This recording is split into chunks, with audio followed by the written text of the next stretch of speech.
Ma'am, paano po ma-retain ang mga info? So, yun po yung tanong ni Sir or ni Ma'am Trump. Okay, ang ginagawa ko sa pagre-review, backread, charis. Oo, kailangan review. Pag sinulat mo, basahin mo ulit. Pero wag laging ganon. Kasi napakalawak ng nire-review natin. Pero ako, ang ginagawa ko po talaga, more on sulat po ako. More on drills po ako, napakalaking tulong ng drills. Halimbawa, napanood mo ng isang beses yung drills, panoorin mo pa ng 2 or 3. Yellow book din, nakatulong sa akin sa pag-practice. Kahit sinagutan ko na yan, sasagutin ko pa ulit. Mga 3 to 5 times yata hanggang sa makabisado ko yung yellow book. Depende yan kung saan ka sanay. Kung mahilig kang magsulat lagi, manood, or kaya magsulat ka tapos ilalagay mo sa pader. Trinay ko din yun sa wall. So, yun po yung mga ginawa ko. Pagkatapos, mahilig akong magsulat ulit. Actually, pang 3 na yata. Ginawa ko talaga to para sa mga susunod na mag-e-exam. Tapos, yan, mahilig akong mag-highlight, basa-basa ng keywords. Pwede magpuyat sa pagre-review kasi depende yan sa'yo kung ano yung oras ng pag-aaral mo. Huwag mo nang masyadong social media, yung mga distractions. Ano pa ba? Vitamins din, exercise, tapos kung may mga hayop ka dyan, pet, may mga kaibigan, mga barkada mo, mga kaklase mo dati, ayan, mag-review-reviewhan kayo para nauulit, nare-retain. And here's another topic that you should know before taking the board exam. Okay, hindi ko na siya na-cut, pero yung tanong dito, which of the following is an example of diagnostic test? Kapag sinabi nating diagnostic test, ginagawa ito to know their strength and weaknesses. Ginagawa ito before mo as in ituro yung lesson. Parang pre-test. Okay po? So, ano yung example ng diagnostic test dyan? A. Journal writing and discussion. B. Student achievement test. C. 10-item test to contract difficulty of student. D. Quiz after unit lesson.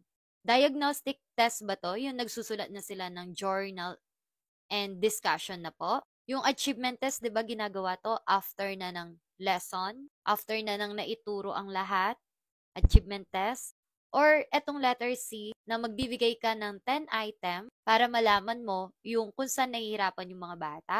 And letter D, quiz daw after ng isang lesson or ng unit lesson, ng isang chapter. So, what is the diagnostic test dyan? Sabi ko sa inyo, strength and weaknesses. Weaknesses, difficulty.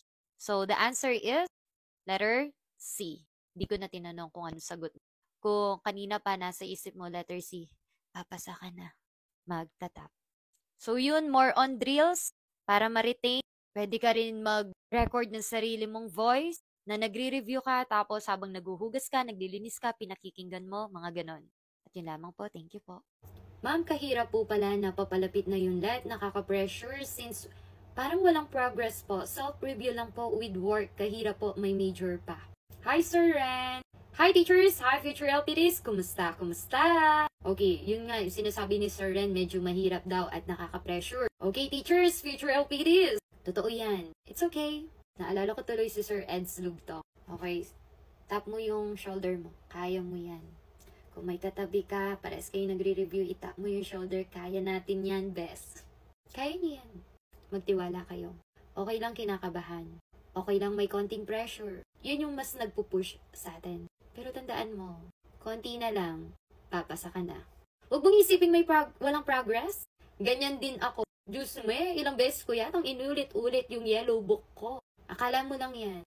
Para ma-feel mo na may progress, mag-drills ka lagi. Kasi sasabihin, ay, nasagot ko na to, alam ko na to. O, diba, may progress? Kasi alam mo na yung sagot. And, hindi lang kayo.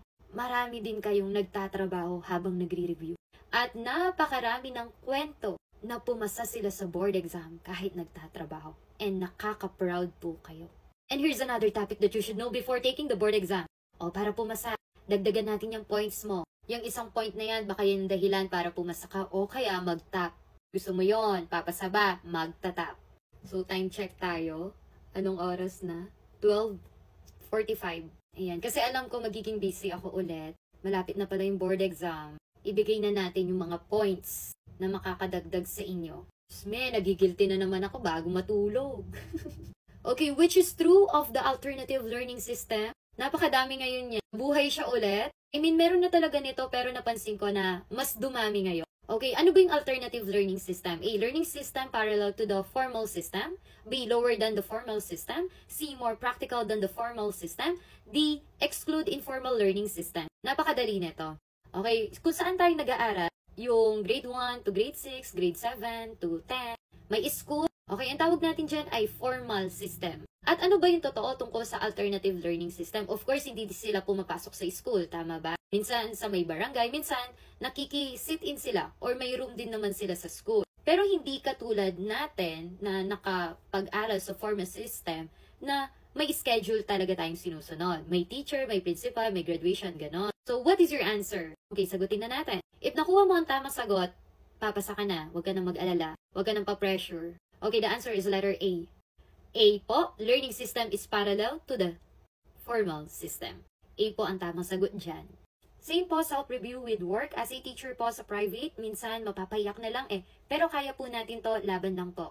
Hi teachers, hi future LPDs! Kumusta? Kumusta? Yes, tama si Teacher Pau. Laban lang kasi kaya nyo yan. Kung kinaya ng iba, mas kaya nyo po. Naku, kayong mga K-12, iba po kayo. Sobrang galing nyo po. Lalo na po sa mga paper. Grabe. Kami po kasi old curriculum. Kami yung last old curriculum. Feel ko na mas competitive kayo. In a good way po ha. Competent. Ang galing, basta. And siguro itong pag-review ko po dito sa TikTok, pangatlo na po niyan kayo. So, una yung una March, tapos nag-September, tas ngayon March ulit. Marami rin po akong mga narinig na kwento na ganyan, mga nabasa, at pumasa po sila.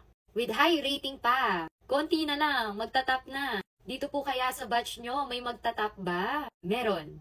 Claim it. And here's another topic that you should know before taking the board exam. Yung tipong ako, ayaw ko pang sumuko kahit 12:52 na. Yes, madaling araw na, pero yung phone ko pasuko na.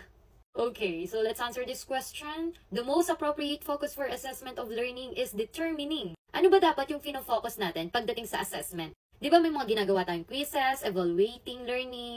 Ano yung focus natin doon? Paano natin siya madidetermine? A. Congruence of intended objectives and outcome. Dapat daw, related, fit, congruent, akma, yung mga kinakalabasan ng exam nila, ng quiz nila, yung mga result na natutunan nila, dun sa objective natin na ginawa or objective that day. B. Effective teacher instruction and feedback. Dito naman kailangan as a effective teacher, magaling ka magturo at okay ang feedback. Letter C. Efficiency of class management and discipline. Makikita mo ba na okay ang assessment kung magaling ka daw sa management at discipline?